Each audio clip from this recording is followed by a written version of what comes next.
मंत्रालयातील काही मंत्र्यांच्या ताकड्या तुकड्यावर जगणारा आणि भुजबळ साहेबांनी घरातून लाथ मारून हाकलून लावलेला श्वान लक्ष्मण हाके, ह्या लक्ष्मण हाकेंना वाढवला भुजबळांनी, मोठा केला पोसला भुजबळांनी आणि तो त्यांच्याच पोरावर भुकायला लागला.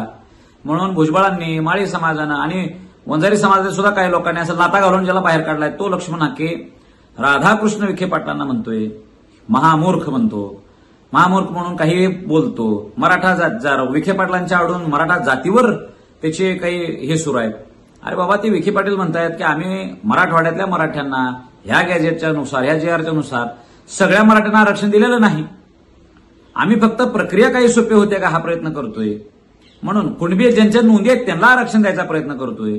तरी सुद्धा हा लक्ष्मण हाके दररोजच्या दररोज वेगळं बराळायला लागलाय. अरे तुझा छगन भुजबळ साहेब दुसऱ्याच्या स्टेजवर चाललाय. त्या छगन भुजबळांनी दररोज मराठ्यांच्या जातीच्या विरोधात बोलायला सुरू केलेला आहे. संविधानाचे असलं कुठलं कलम आहे, कोणत्या शब्दात असं सांगितलंय की मी एखाद्या जातीचा द्वेष करीन, मी एखाद्या जातीला आरक्षणातच येऊ देणार नाही, मी एखाद्या असं कुठल्या शब्देमध्ये लिहिलेल्या आणि कुठली शपथ छगन भुजबळने घेतलेली आहे तू सांग ना.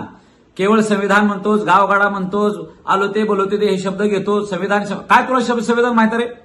तुझी प्राध्यापकाची डिग्री खोटी, तुझे केस खोटे, तुझ्या सगळ्या गोष्टी खोट्या आणि तू जगाला सांगतोयस ह्यांना काय माहिती आहे सोशल जस्टिस.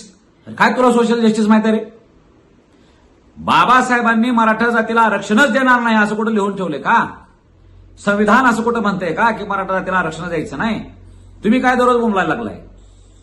आरक्षण तर आम्ही घेणार.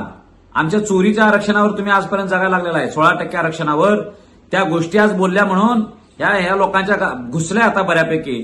म्हणून आता हे जास्त वळवळ करणार आहेत. पण ठीक आहे, राधाकृष्ण विखे पाटलांनी आरक्षण दिलं नाही या गोष्टीला आम्ही सहमत. होईल ना होईल हा पुढचं पार्ट आहे. पण राधाकृष्ण विखे पाटलांनी 23 मार्च 1994चा GR आता हातात घेतलेला आहे. या गोष्टीच्या पाठीमागे मात्र योगेश केदार आणि हा सकल मराठा समाज उभा राहणार आहे.